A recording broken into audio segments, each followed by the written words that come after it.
Hello, everyone. Welcome to the fifth and final installment of our Career Insight series for the spring semester. Careers in creative writing. My name is Jihyun Ju. I'm an advisor and program coordinator here at Beyond Barnard. We'll be hearing from 4 Barnard alums today. Thank you so much to our panelists for making the time to join us. The bios of our alums can be found in the chat in just a second. I'm going to drop that in as our panelists are doing their introductions. There will be an audience Q&A toward the end of our program. So for students in the room, please feel free to ask questions in the chat or unmute yourselves when the time comes. So our first question, introductions. I'd love to hear from our panelists. What is your current role? What sparked your initial interest in this industry? And you can feel free to jump in as you're comfortable. I can go first. My name is Aimee Murata, and I'm currently a senior editor at Disney Publishing Worldwide. And so essentially, kind of in a nutshell, I edit books that are related to content from the Walt Disney Animation Studios and Pixar Animation Studios. And I'm based in Los Angeles. And I sort of, in a lot of ways, fell into this job and this career path. My senior year at Barnard, I was an English major, and I really wasn't sure what I wanted to do, but I kind of explored different internships and was researching as one does. And I happened to come across a LinkedIn profile for another Barnard alum who worked at Disney Publishing, and I had no idea Disney even did publishing. And so I reached out to her and we kind of emailed back and forth for a bit. And then sometime in that summer after I graduated, she had remembered me and reached out and told me that there were job opportunities in LA. And so, you know, she really helped me kind of get through the door. And so basically a moral of that story is networking actually can work sometimes. It can actually benefit us. But yeah, that's essentially how it happened. And I've kind of, you know, moved through different teams and risen in the ranks here. But I have been with publishing now for 10 years, which is kind of crazy. But yeah, that's essentially me. Cool. Well, my name is Agnes. I am a literary agent at ARC Literary Management, which is a new-ish agency formed by a colleague of mine. We had worked together at the Carol Mann Agency. Basically what I do is I'm like the other part of the publishing puzzle with Aimee. So I represent authors and help prepare their materials and proposals and get their work in shape to submit to publishers to try to find them a deal. Sometimes that involves starting like completely from scratch with people who have like maybe an idea but haven't written anything. Other times it's, you know, hardcore editing on proposals for people who've already know what they want to write about. But there's a lot of creative development on the front end.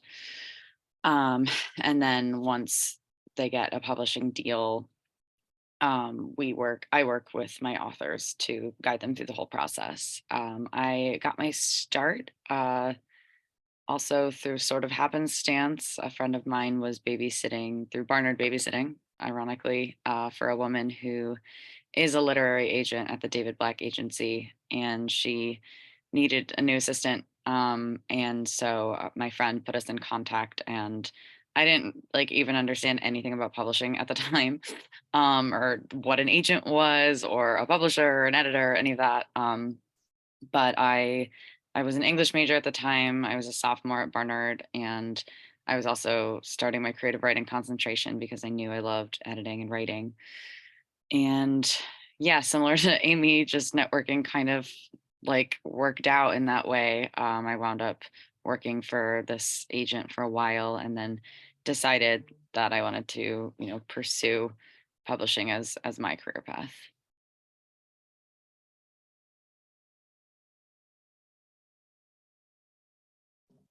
Nadira, do you want to go first or?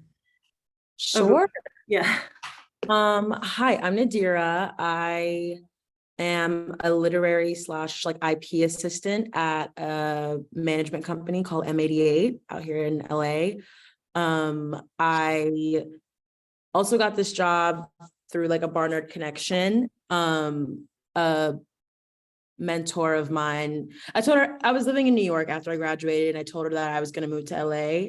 And I'm looking for a job, and she just happened to see this one on a job board, and it ended up really like aligning with what my goals were and what I was really interested in. So that's how that happened. But yeah, I'm a literary assistant. Literary in my sense is more like in the Hollywood sense. So we rep like TV writers, directors, multi-hyphenates. And yeah, it's been really cool so far. I guess I'll get into it later, but I got into this industry. It's weird because it was like, it's something I've always wanted to do, but like as the child of an immigrant and all that, it's kind of like, well, duh, you're gonna be like a doctor or a lawyer or whatever. And those are all paths that I was interested in initially, but it's like, even when I was interested in them, it was like, okay, well, maybe I could be like a celebrity doctor, or maybe I could be like a psychologist, but one that consults on like a police procedural or something. So eventually I kind of just realized that this is what I wanted to do. And I've always been really interested in pop culture and film and TV and writing and all that stuff. So that's what brings me here today. Hey everyone, I'm Camilla Zhang, class of 2007, so an old.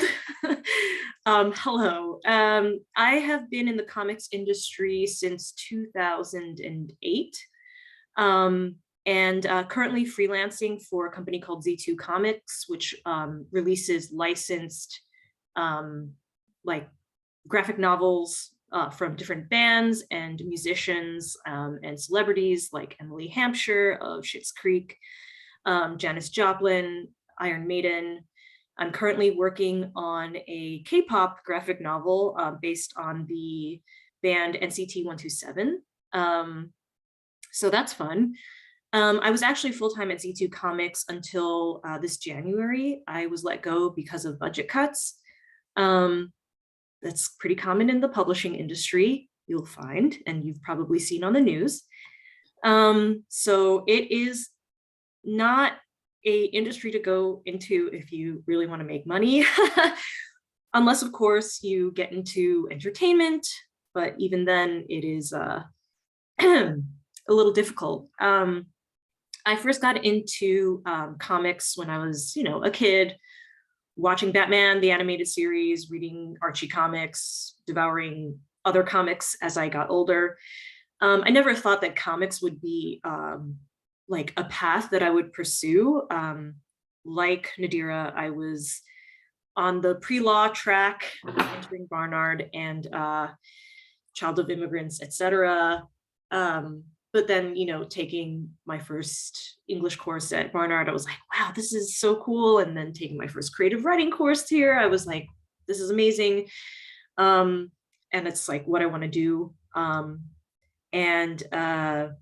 But honestly, comics was sort of a lark. I saw an opening for DC Comics editorial internship, and I decided to take a shot at applying, and like serendipitously, it was actually my high school connection. It's not really a connection, actually. The person who was doing the hiring, who went to Stuyvesant and I went to Bronx Science. So he was like, oh, Bronx Science, you my enemy. So that's kind of like, I guess, what made me stand out a little bit. But yeah, I didn't get into comics through any Barnard connections, unfortunately, but I really do feel like Barnard like gave me the experience and the support, like put me in a community that really supported me in doing what I wanted to do, and making me believe that this was possible. Awesome. Thank you so much. Building off of this last point that Camilla made, I'm so curious to hear from our panelists. Can you speak on how you utilize your undergraduate education beyond the classroom space? What skill sets in particular would you say are important to the current work that you do? And again, anyone can jump in. I mean, there's certainly, like, on the practical level, the editorial that I do, and in my creative writing classes, we read each other's work and we provided feedback, and there was a lot of that workshopping. So I use a ton of that in my work as an agent when I work with authors. Some agents work differently and don't do as much editorial work. I come from a company that really prioritizes that. So in that sense, definitely, I utilize those skills in terms of just like time management and multitasking, and having the, people skills as well, sort of creating relationships and maintaining them and prioritizing all of that. Definitely, I feel prepared for, thanks to, juggling a million things in undergrad, and also just being an advocate for myself and for my authors. Taking from like the classroom, being active in discussions, taking that and really advocating for authors' needs is something that I use a lot in my position. Yeah, I completely second everything Agnes said. At Barnard, I was a writing fellow, and I kind of realized that a lot of the work I did through that and the skills I gained through that are something I use on a daily basis in my work. And that is connected to workshop settings as well, because you have to be able to not only kind of review a piece of work, but then also be able to articulate, your opinions, your ideas, alternate ways of thinking, and to really be able to collaborate with that writer or, whatever it is you're working on. And that is definitely a skill that I gained and utilized at Barnard, and has really helped me kind of in my role as an editor. And I would also say too, that collaboration piece is very critical to working in publishing, but I think kind of in any industry, because more often than not, you're working with a variety of people, with a variety of departments and disciplines and needs. And so to be able to navigate around all of that is really important. And I know that in my school days, both at Barnard and before, I always shied away from group projects in favor of independent work. And I've kind of realized as I've been working that it feels like I'm just on constant group projects, just on a larger scale. And so, taking some of those learnings and insights that I think is really important. And in my particular role, because I'm part of this giant corporation, there are a ton of presentations and public speaking involved. And that was also something that terrified me, back when I was in school. But it's amazing how quickly you get accustomed to it when it is a part of your day-to-day and part of the expectations of your job. But being able, like Agnes said, to be able to partake in these discussions and really advocate for your ideas or someone else's ideas, and to be able to get your points across in kind of a clear and concise way will carry you through, really, I think, in any industry. And so those are definitely things that I appreciated that Barnard gave me, because we were more often than not in such kind of small, intimate classroom settings and workshops and things like that. And so it is something that has really benefited me.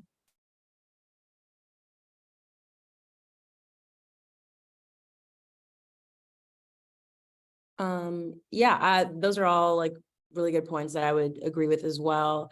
Yeah, I mean, in terms of the classroom, I kind of deviated from like form, and I didn't major in English or film. I majored in American Studies because I found that it just worked a bit better for me in terms of getting like a multidisciplinary education. And I was able to take classes, you know, in music and, you know, just general media theory and like video art. And I had to write about those things as opposed to just film. So I feel like kind of opening my horizons to different disciplines and subjects has been really helpful to me in this industry. Just being able to speak on things that maybe just the average person who only stuck to one subject could speak on. And, you know, obviously in this industry, when we're like turning books into film or just like the general IP and stuff, like that can come from anywhere. So I found that it was really helpful to be studying all types of different like people and, you know, race and class and gender and intersecting all those things. And in terms of like skill sets, I would say like when, you know, I went to Barnard, I was coming from Florida and I was the only person from my friend group who ended up in New York, as let alone Barnard. So I feel like that was something that was an experience that kind of just pushed me to, you know, kind of come out of my shell and meet people and get outside of my comfort zone. And I feel like that the growth that I experienced from that move and that change is something that I have really brought towards this industry in terms of like meeting new people, pushing myself to take on new experiences, because I saw how much I grew and how much I changed just from pushing myself to do that. So I feel like that's an important skill set, is like taking those dinners, taking those drinks, meeting those people, going to events that maybe you don't want to go to, but you don't know what's going to happen from it. That's something that I think my Barnard experience has really honed in on for me as an assistant now. For me, I mean, definitely what Aimee and Agnes and Nadira said, doing workshops. And I mean, I wasn't a writing fellow, but I feel like critical writing, the requirement that you're supposed to take as an English major, was critical to everything that I do, because, you know, when you are editing or just if you're a writer, you're a communicator first and foremost, right? And in order to communicate your ideas in the most accurate way you can, right? Like, while also being sensitive to the artist who you're speaking to, because artists are sensitive. And so you want to give criticism in a way that brings their vision like to life. It sounds a little bit trite, but it's just you want their vision to shine as much as possible in their voice. And that's a fine line to toe. You can't just have an opinion and not back it up, you know what I mean? And I think that's what critical writing taught me. And work ethic, the Barnard work ethic, definitely juggling everything that you can. And I think research, you know, at Barnard, you have to do a lot of research. And as a writer, obviously it depends on your style and what you're writing about. But for me, I personally I take a lot of inspiration from historical events. And so I do a lot of research when I'm writing, you know, stories. So I definitely think that the research experience at Barnard helped me a lot. Wonderful. Thanks so much.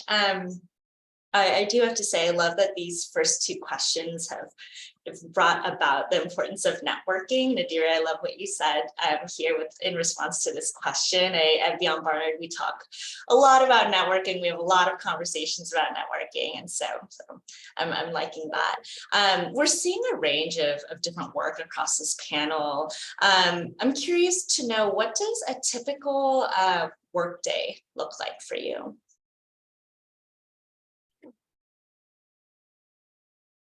I mean, I'll go first. I think I'm in the position where it's not consistent in a lot of ways, just by the nature of agenting, because sorry, my email.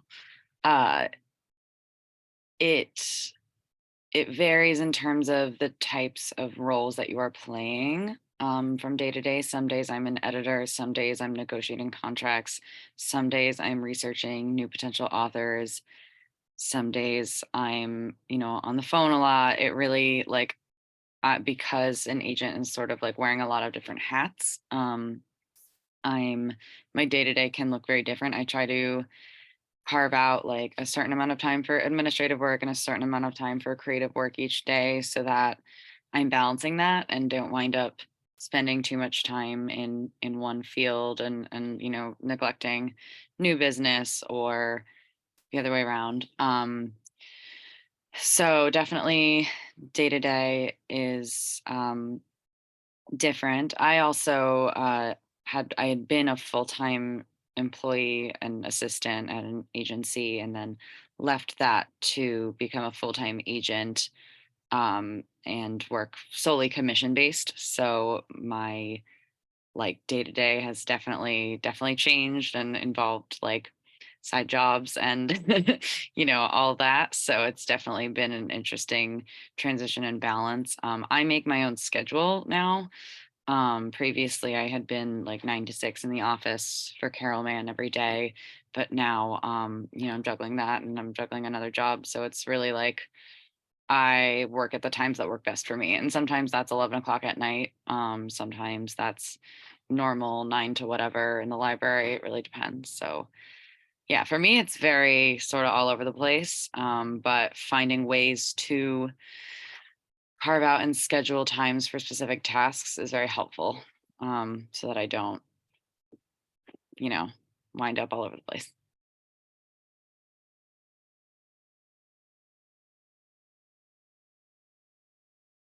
For me, definitely, I think more set hours. But I would agree with, every day is kind of different. One of the things I was a little bit surprised by when I started as an editorial assistant was kind of like, really the bulk of your job is not, or my job is not editing at the end of the day, even though it's in my job title. I do have some days where it is more editorial work or editorial related work, whether it's, communicating with authors or, people on my team, like designers and artists. But oftentimes it is, kind of these more business driven needs and discussions. My particular job is not traditional in the sense of trade publishing, where we are getting authors submitting original ideas, original manuscripts and everything, because what I do is tied to Disney IP. Oftentimes we are adapting, expanding, telling stories related to Disney films kind of across everything that Disney owns. And so it's a little bit different, and it's a different type of creativity, but because of that, and because we are a global business, we work with publishers and licensees around the world. And so that creates a lot of meetings, a lot of, presentations, discussions. So, in a way it's nice because of that variety. It doesn't feel like every day I'm doing the same thing over and over and over again. But it also can, it was eye-opening to see that like, you're not just, sitting on your computer reading and being creative all day. There are a lot of other, administrative and business related things that come with the territory. So yeah, it's every day is different essentially.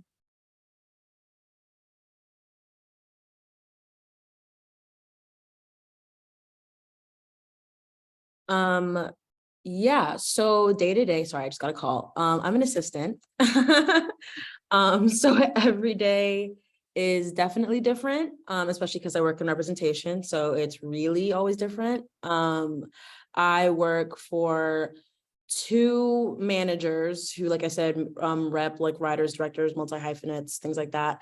And then I have another boss who is like kind of our IP person. So she's in charge of, you know, finding different intellectual properties that we could potentially turn into like films and TV and things like that.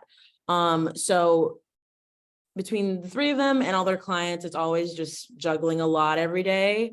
I'm scheduling for them as well as their roster of about like probably like 30 clients and all their generals and meetings and stuff. And yeah, a lot of it's scheduling, a lot of it's just keeping track of grids, sitting in on meetings and taking notes. I'm about to hit the 6-month mark. So like by the, you know, the natural progression of an assistant, things are going to turn a bit more creative for me soon. So I have been like doing a lot more coverage, which is just like reading books and scripts and stuff like that and giving my opinion on it, see if our clients should really be considering it. I've also just been learning a lot about, like I said, like the IP world. So really turning like any piece of property, a podcast, an article, a tweet, and seeing how we could turn that into like a film or a TV show. So that's been really interesting. But yeah, it's a crapshoot. It's different every day. So for me, like now that I'm freelancing, my schedule is very different every day. But you know, when I had a full-time job, you know, 9 to 6, 10 to 7, those were the hours, depending on the job. And everything is just about what's the most urgent thing that needs to be taken care of. And then you kind of work down the list of less priority issues or tasks. And it's pretty similar with freelancing. You know, I work on Z2 Comics stuff first, and take care of that as soon as I can so that I can work on my manuscript afterwards. And so I work from home. I am also a mother of an almost 2-year-old.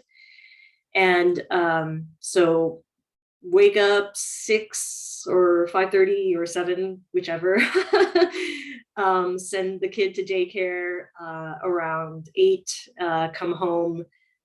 And depending on how much sleep I got the night before, like if he woke up in the middle of the night, I'll take a nap. So it's really all over the place. You just kind of have to measure like how to take care of yourself physically and mentally. Also put food on the table with, you know, the thing that pays you money, and then also trying to pursue, if you can, the creative work. So I mean, it also, in terms of creative work, it just depends on where I'm at in the manuscript and what feels the most kind of top of mind and easiest to get out. Like whether it's character development or working on a piece of plot or a certain scene that comes to mind. So yeah, I kind of go where that leads me usually. Yeah, sort of building off that thread here that Camilla mentioned. You know, all of our panelists here are have been interested in storytelling and or are storytellers currently, and are definitely just a creative group. For those who have been pursuing writing continuously in the literary world, along with the responsibilities of your current job, how do you balance your personal writing and your goals with your day job? And this is an optional question for our panelists. Well, something that I do is the writing that I do personally is of a very different genre than the projects that I work on professionally. So that sort of, and that wasn't even like necessarily intentional. That's just like my publishing and business interests are, you know, I do a lot of like progressive nonfiction and sort of more modern cultural commentaries, as well as some lifestyle stuff, some comic artists, and the writing that I do is much more like prose form, long prose, and creative nonfiction. So I think for me, they feel very different. And,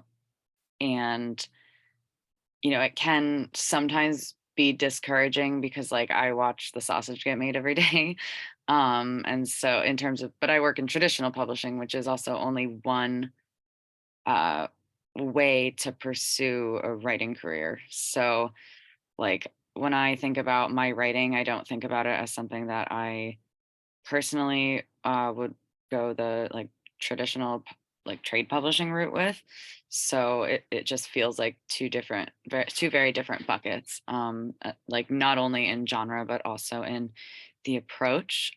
So like my art is still sacred to me, and that's like really important to me because otherwise it can be discouraging if they get too mixed. But that's just how I do it.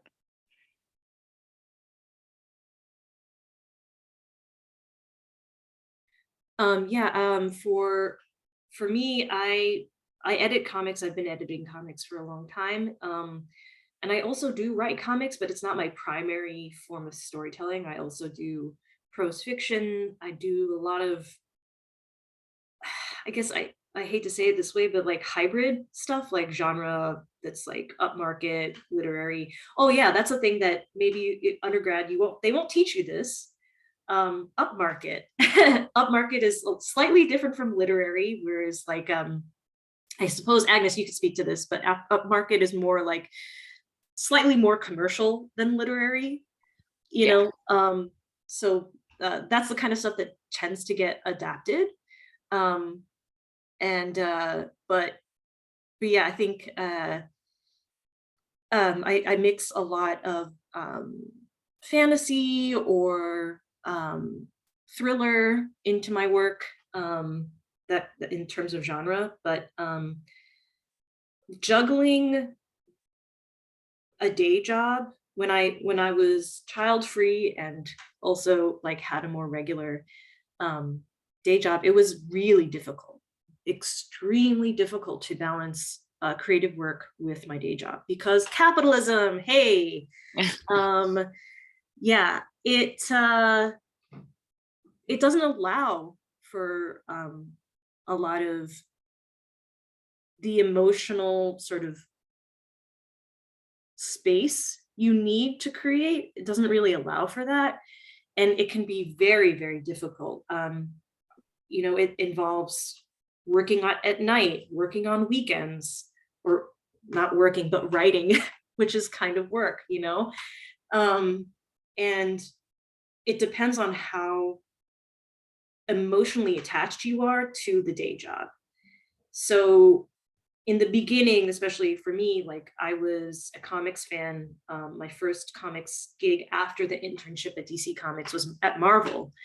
And talking about how the sausage is made, wow, it was just so, and learning how IP works and everything, it was very, very discouraging for me. I didn't really write. I mean, I would occasionally submit something to a contest here and there, but there will be periods, there will be dry spells, when you're working full time, and you just kind of have to take a look at what your needs are at the moment, like if your desire is to get your foot in the door in the publishing industry and you really want to make a go of it, either in the agent route or the editorial route, and that's like the career path you want to choose, like, then that's what's most important to you at the time, and so like writing can kind of take a back seat in some ways. And then also you got to measure, like, hey, are you cool with just freelancing and potentially living at home, in order to like really pursue your writing, or maybe you want to go the MFA route, and that way you can sort of like live off of ideally a stipend, that a lot of MFA programs will offer. Don't apply for an MFA that doesn't offer, that isn't free and that doesn't offer a stipend. It's just not worth it. But to be honest, maybe this is not something that people want to hear, but my most creative, like productive creative work has been accomplished between jobs. I was working at Squarespace actually as a copywriter for a couple of years after DC Comics moved to Burbank, California. And I was laid off from that job, and I decided, you know, I had built up a savings, and I was just going to make a go of it and go to the library every day and bring a sandwich with me and work on this manuscript. And it took a year. I worked like part-time at a wine shop and all that stuff. It took a year, but I got a manuscript finished in that time before taking on another job. And the same thing happened when Kickstarter. I was at Kickstarter as the comics outreach lead, and the union, like we helped. I was part of the union effort, and when COVID hit, there were layoffs again. You know, 40% layoff. And then I was, you know, every time I was just sort of like taking that as an excuse to work on my writing, and every single time it turned out to be the most productive creative work, you know. And it's not easy. You have to really build up that savings, and, you know, cook a lot at home, and, you know, forego drinks with friends, or, you know, it's not easy.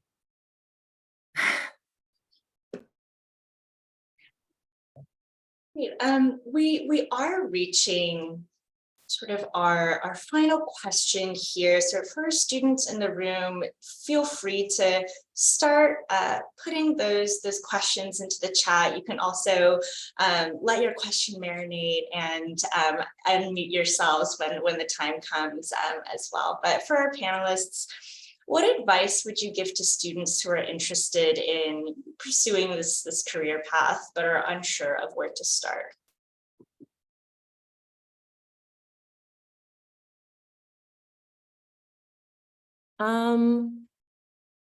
I would say, well, one, I think something that's really helpful is kind of just like finding someone that's just really inspiring to you, and kind of like seeing their path and seeing what inspired them. Like for me, like Issa Rae is like my like guiding light in like all things. So like, you know, sometimes if I'm feeling kind of uninspired, I'll like watch an old episode of like Awkward Black Girl or something like that. And that just makes me feel really good about things. Like they're paving the way for a reason, like use that, you know.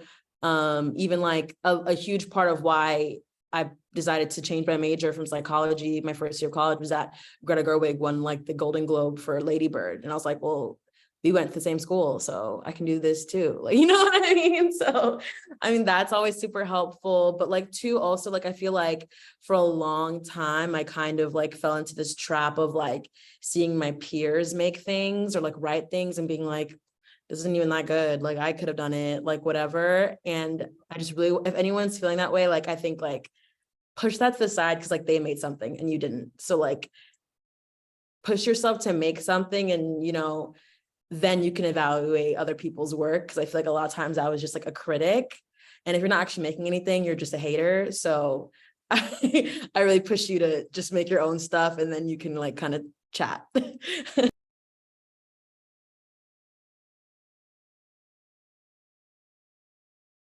I would suggest just kind of being open-minded. I mean, some of the students here may know exactly kind of what they want to do, what field they want to go in, what kind of writing they want to pursue, or what kind of projects they want to pursue, and that's great. But for anyone who was kind of like more like me, like just kind of exploring and figuring out exactly, you know, what you want to do, you know, in a lot of ways, I kind of took the job that I could get because, going to Camilla's point, capitalism, and just, you know, needing to to have a job after graduation, and that is totally okay. And fortunately for me, it turned out to be something I actually enjoyed. And so even if you go into something or take a job or internship, whatever it is, that isn't exactly what you want in that moment, you kind of never know what it could lead to. Because in this role, I have had a couple opportunities to write. And that was something I never would have expected coming into it. And it has broadened skills that I didn't know I would get in a field like this. And you never know too what could change, like your interests change all the time, and so just kind of being open-minded and being willing to kind of explore different things. And knowing that, it's not the end of the world if it isn't the perfect thing at this point in time, because there's a lot of time to change gears, to go to a different path, to try something else. And but I remembered the pressure that you start to feel as you end your time at Barnard and start to enter the like adult world, and how overwhelming that can get. And so I think if I were to be able to advise my past self, I would just tell her, like, it's fine, it'll be fine. Just, see what's out there, and, things will hopefully, work itself out. And so just give yourself the time to be able to figure it out, and not put too much pressure on yourself. Yeah, I would just really think about where and how you want your writing to fit in with your career, and like what that role is. Um, because that can be a lot of different things, as people said. I knew the aspects of it that I really enjoyed included editing and creative development. So that lends itself very well to the career path I am now in. I also knew that I wanted to continue writing for myself, but I knew that I could do that and also do publishing. And there is a large network of, I mean, large, but there is a network of people in the like young agenting community who also write. And that's definitely become more and more of a community of people who are talking about how they balance those things. So knowing that I could do both, but really thinking about what role do I want my writing to play in my future.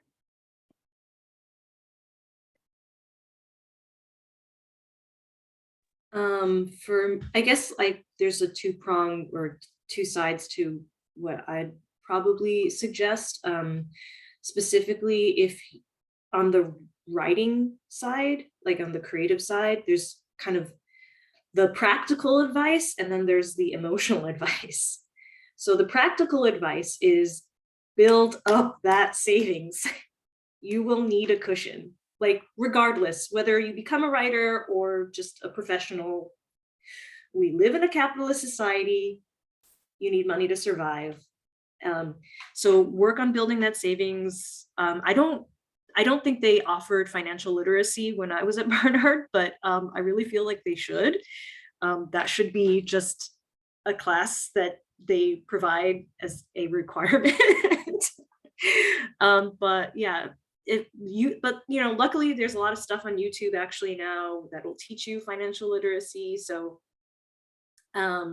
definitely do that. And the emotional side of writing, I would say, is don't write for other people. Don't write for the awards or the accolades, because that is a road that will lead you down to a depressive hole.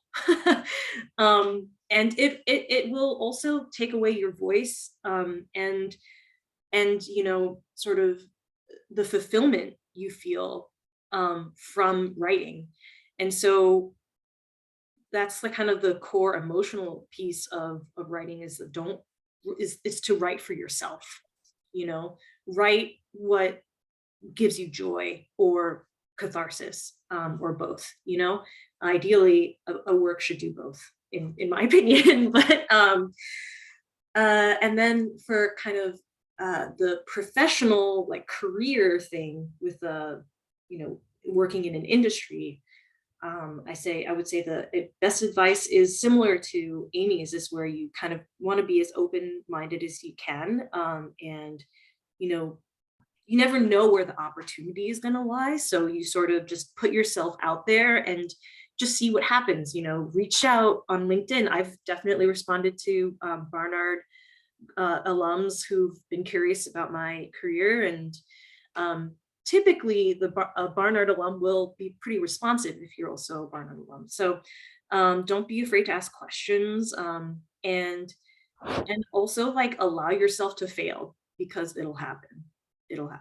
And I think that's part of writing for yourself and pursuing the thing that really gives you joy and enjoyment, is that when you have that kind of firm foundation, when you fail, it'll help pick you up faster, and definitely have a good network of friends, because support and supporting other people is a very smart way and a very good way to just survive in this world.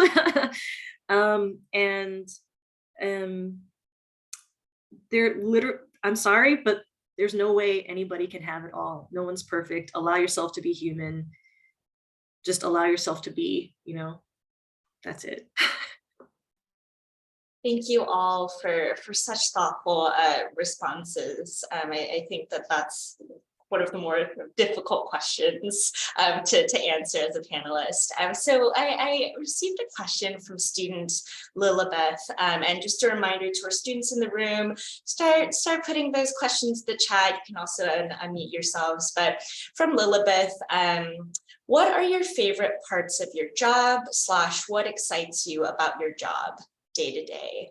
And any of our panelists can jump in here. I love finding projects that are important and that are necessary, and people who have like a voice that, hasn't been heard before and, deserves the space to be heard. And, finding these projects that I'm passionate about, and getting to work with some really, really inspiring, amazing people doing really important work. That's just like what I love about it. And the, getting to work creatively with them is really rewarding. So I would say like that's what I love about my job, is working with these amazing people and who have amazing, inspiring ideas.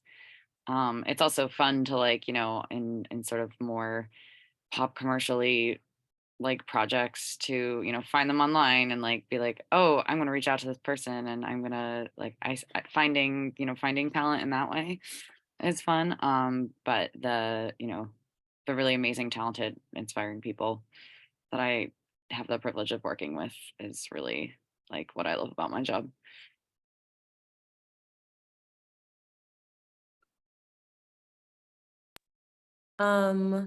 I've really enjoyed, I'm in love with like the development process, like the TV development process and film and stuff. So being able to sit in on those meetings,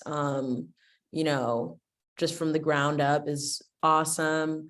I also work at just like a majority POC company. So coming into work every day and seeing people that like look like me it's made all the difference from like my previous experiences in the entertainment industry, and just getting to talk to assistants that really get it has been just so incredible. It makes it so much better to go into work. So that's been awesome for me.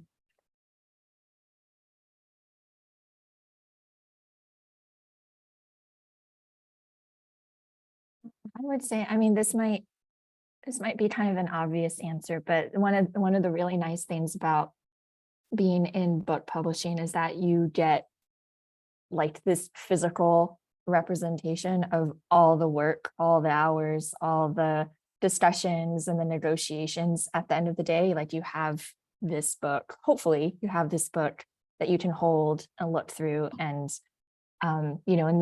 there's always something kind of exciting and gratifying about that. And even though I've been doing this for a while now, I always feel that, that just that excitement and that joy in seeing it, having it in my hands, seeing it out in the world, seeing people with it. And so that's kind of like a very small but gratifying piece of what I do and what I can take away from it. Because I don't think many jobs you can do that or say that. It's like the work might be a little more abstract or not able to be represented in kind of a physical object. So yeah, that is something I enjoy.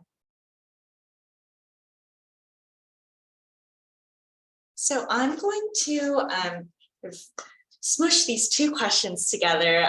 One from Sophia. Are there any related opportunities or events in New York City you would recommend we take advantage of during our time at Barnard? And I'm gonna layer in Reese's question along with that one. For those of us still looking for summer opportunities, where would the panelists suggest we look for internships in their fields?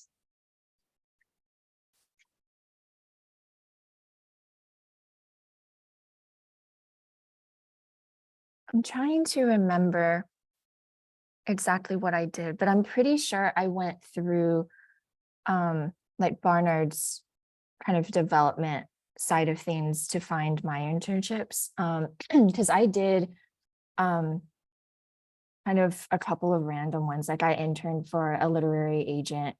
I interned for a magazine. I think both of those, I want to say both of those were my senior year.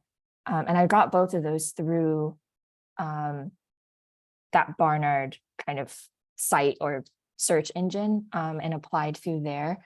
And I remember it was a pretty like shockingly smooth process. And, I think, so I would utilize the resources that Barnard has, because I do think the name carries a lot of weight in New York City in particular. People know, the reputation that Barnard has and that Barnard students have. And so I would say that should be like the first, I think, step towards that. And yeah, and I think kind of to the previous point of just, trying out different things. And like my internships were like all kind of related because they were in that kind of creative field, publishing related. But even then I didn't know I wanted to do children's book publishing. Neither of my internships were actually that. So in trying those different things, I was able to figure out, I don't know, actually, this may not be for me, or oh, this was actually really, exciting and fun. Maybe I should go in this direction. So I think the openness applies even to internships while you're still at Barnard. I feel like Handshake was helpful to me when I was an undergrad. Yeah, I think I got a few from Handshake, and like LinkedIn, I think is where I found a lot of internships, and word of mouth, obviously. For anybody who wants to intern at Marvel or DC, their websites will probably have, I mean, I applied for DC through the DC Comics website. And now Marvel's under Disney, so you'll be going through the Disney website to see about opportunities there if you want to work for the big two, quote unquote. That's what we called it in the industry. But if you want to try for more independent comics publishers, going to conventions is a really good way to meet editors and just kind of get to know the field a little bit. There's also, I just put this in the chat, the Women in Comics Collective, which I'm a part of. There's various different like women in comics groups that you can join. There's also the Cartoonists Co-op. If I'll put that in the chat as well later. But for writing, going through, looking at different workshops like Tin House, or what I went to, Vona. There's different residencies you can apply to that will kind of put you in a cohort of other writers and the relationships you develop during these workshops and residencies tend to be very long lasting. And you'll always have that community of writers to kind of, be a part of and contribute to. And also, they'll read manuscripts for you, sometimes for a fee, but yeah, that's definitely, there's so much, there's a lot of opportunity out there for sure. I want to squeeze in just one last question in these final 2 minutes we have with our panelists. Camilla is asking in the chat. It's a question directed towards Nadira, but I would love to hear from Nadira as well as one of our other panelists as well, because I think it is applicable. What are some suggestions you have for making you stand out, especially when applying to assistant positions? How much relies on networking rather than the application itself? Hey Camilla, good question. In terms of standing out, I've found that, when you're applying to these jobs at these like production companies or studios and stuff, like they're getting like 1 million applications, and a lot of them look exactly the same, like film major, like, part of their film frat, part of like the film clubs, all of that, whatever. I feel like if you have extracurriculars that are actually outside of film and TV and stuff like that, that's really appealing to them. So in college, I ran Rabar. I did the Rabar of the radio station. And I always got questions about that and like what my radio show was about and how I helped run it and stuff like that. So I feel like a lot of times they're looking for something that's kind of different that they can apply to the job as opposed to just kind of like the average thing. So I think if there's something that you do that you're like, I don't even know if this even applies to the job or this is kind of random, I would say just put it on. And of course, in the little bullets, like make sure that the skills are transferable to like the job. But if it's something that you think is kind of random, I say put it in, because a lot of times they ask about that. I think it's really interesting that you have that experience. In terms of how much is relying on networking rather than the application itself, I wish I could tell you that networking didn't matter that much, but unfortunately it does. Sadly, the business is still really non-accessible to a lot of people, and a lot of these jobs that are out there aren't even posted on job boards. So I would just say, and if they are, then you probably need someone in that company to kind of push your resume through the door. So I would say like really, really rely on your Barnard network. Like me personally, like 3 or 4 out of like my last jobs, my bosses were Barnard grads who got me that job. So I would just say reach out on LinkedIn, like Camilla said, and like a lot of time, like people reach out to me all the time. I always take the meeting because, going to Barnard, that's a very specific experience that we share, even if we have nothing to do with each other. So I feel like really reach out to people. You don't have to get anything out of it. It's just so that they know you and you can build a relationship. And then, hey, when you graduate, you need a job, then they can be like, oh, I know this person. I met with them on LinkedIn. We talked a couple of times. I know that she has a good experience, and that can open that door for you, because that's happened to me on multiple occasions. So I would say network even when you aren't looking for something in particular, because you don't know what can come from it. Awesome. Thank you so much. We are at time, but do any of our panelists have like one last thing to add to that question? All right. Thank you again to our panelists for joining us today and providing such thoughtful insight. I do want to do a little shout out to Sarah Hilligos from the Barnard Creative Writing Program who helped put this panel together. Thank you for answering all my questions in regards to student questions that have been popping up. For our panelists, you'll be hearing from me. I'll put everyone in one email so that contact information can be exchanged amongst you guys. And a reminder to our students that you will be getting a recording of this event. And we hope to see you at our next Career Insights in the fall. Everyone have a great rest of the day. Thank you so much. Yeah. Thank you. Bye.